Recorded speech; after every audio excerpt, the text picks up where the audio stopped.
Bene data bakundwa b'umwami Yesu Kristo, mwese abakurikira izi nyigisho tubahaye ikaze mu biganiro bya Saveur Divine. Ibi biganiro mu bitegurirwa n'abavugabutumwa bwiza batandukanye, akaba ari umuhamagaro ugendera ku ijambo ry'Imana byanditse mu gitabo cy'ubutumwa bwiza uko bwanditswe na Matayo ibice 24 umurongo wa 14. Kandi ubutumwa bwiza bw'ubwami buzigishwa mu isi yose ngo bube ubuhamya bwo guhamiriza amahanga yose, nibwo imperuka izaherako ize. Ibi biganiro mubikurikira ku channel ya YouTube yitwa Saveur Divine. Tubifurije kugubwa neza. Imana Data ari nayo So ibaha umugisha.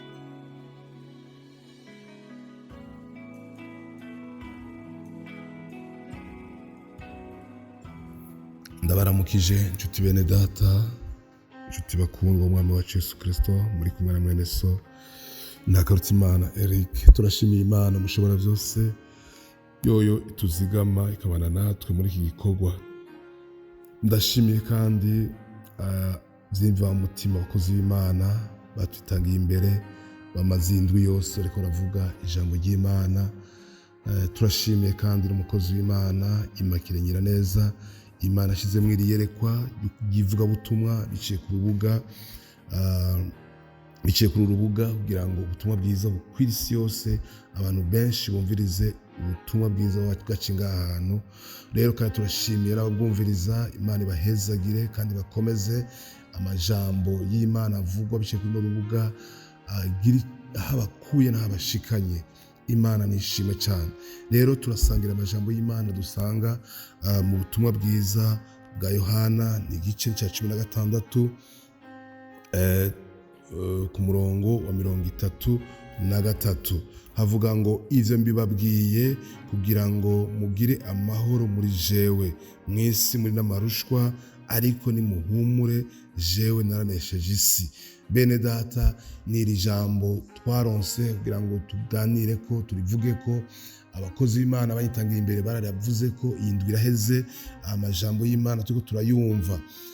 Nanje nta bidasanzwe nzanye, ariko kandi turiko nje kugira duterane intege, twibukanye iwacu, twibukanye ivyo turimwo muri ino si, yuko turi ingenzi, yuko kandi ibyo duhura navyo bitazobura gushika. Rero nakuzaniye teme ivuga ngo humura, Yesu twizeye yaranesheje. Imana nishimwe cyane.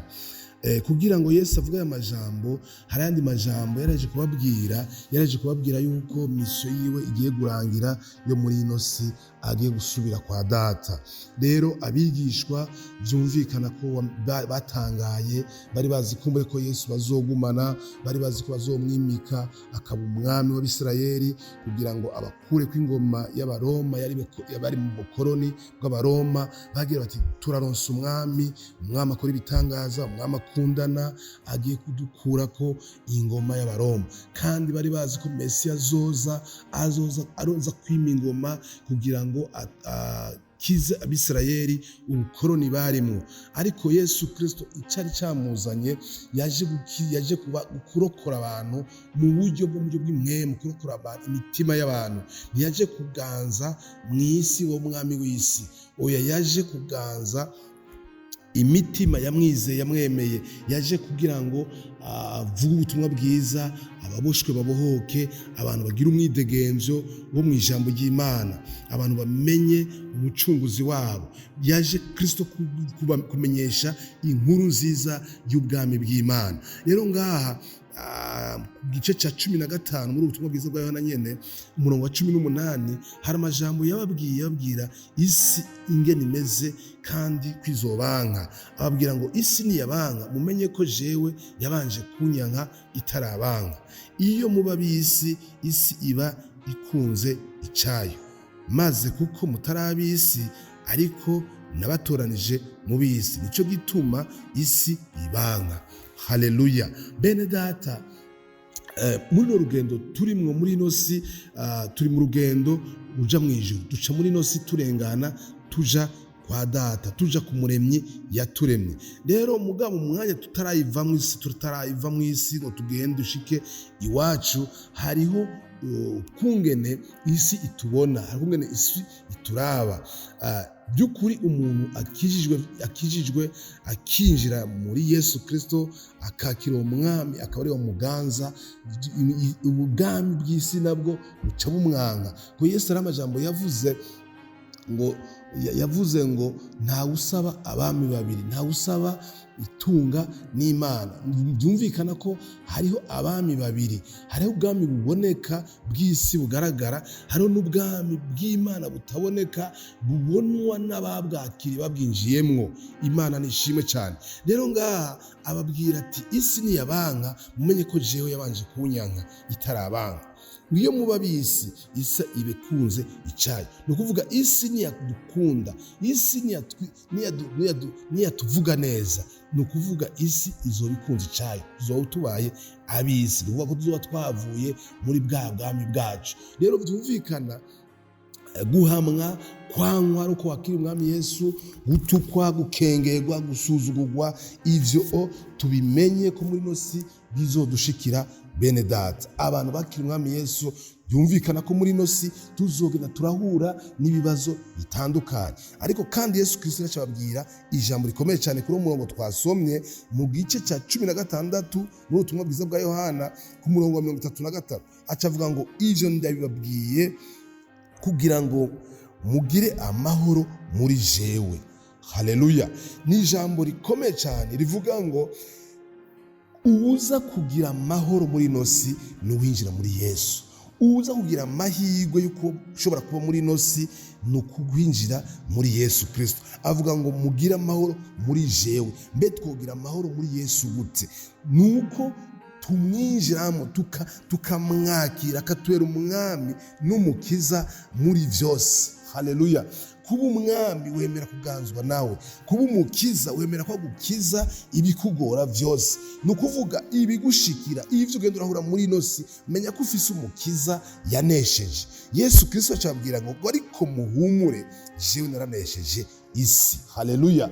Kugira ngo rero tugire amahoro akwiye, nuko twinjira muri Yesu Kristo vy'ukuri, akatubera umwami, akatuganza. Wemeye kuganzwa nawe, ni ukuvuga uwakuganza yaranesheje. Iyo ufise uwanesheje uri muri we yaranesheje, nawe uba uwunesha nkawe.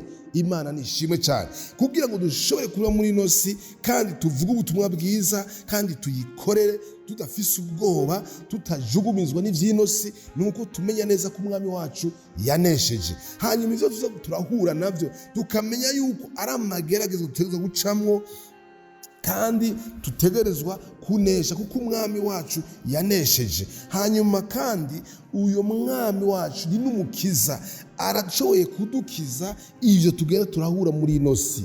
Imana nishimwe cyane. Rero dusabwa kwinjira muri Yesu Kristo. Avuze ngo kugira ngo mugire amahoro muri jewe, ngo mwisi muri n'amarushwa, ariko muhumure, jewe naranesheje isi. Mwisi tuzohura n'ibitugora, mwisi tuzohura n'amageragezo, mwisi tuzohura no guhamwa, mwisi tuzohura no kwankwa kubw'uyu mwami Yesu Kristo, ariko ngo duhumure, wewe yaranesheje isi, ni muzima. Haleluya. Yesu baramwishe, baramubamba, baramuhamba, ariko iyi si nyene ikigaragaza ko yanesheje ntiyashoboye kumugumya. Ku munsi ugira gatatu yarazutse kandi azukana intsinzi. Uyu munsi ni muzima, avyagiye iburyo bwa data.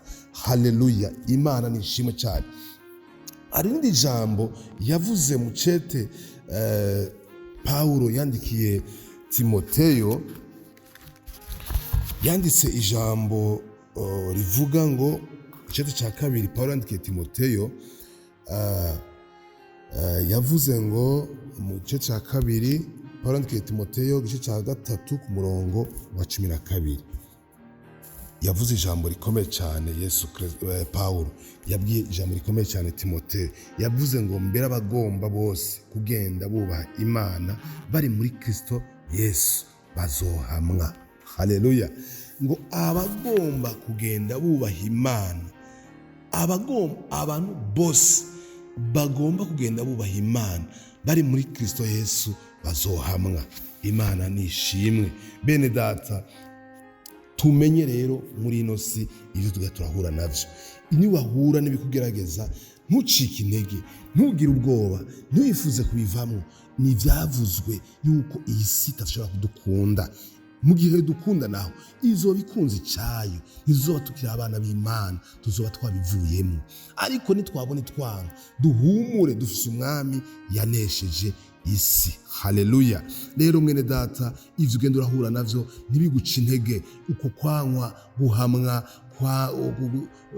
gutotezwa, humura, Yesu Kristo yaranesheje isi. Imana nishimwe. Haleluya. Yesu Kristo ni muzima, avyagiye iburyo bwa Data. Aya majambo aje kudutera intege, aje kuduhumuriza ngo tumenye iyo tuja, tumenye yuko iwacu ari mu ijuru, tumenye kandi ko umwami wacu yanesheje. Haleluya. Ni muzima. Imana nishimwe. Ndagutera intege mwene data, we wizeye umwami Yesu Kristo, umugumeko kuko Yesu Kristo yaranesheje, ni muzima.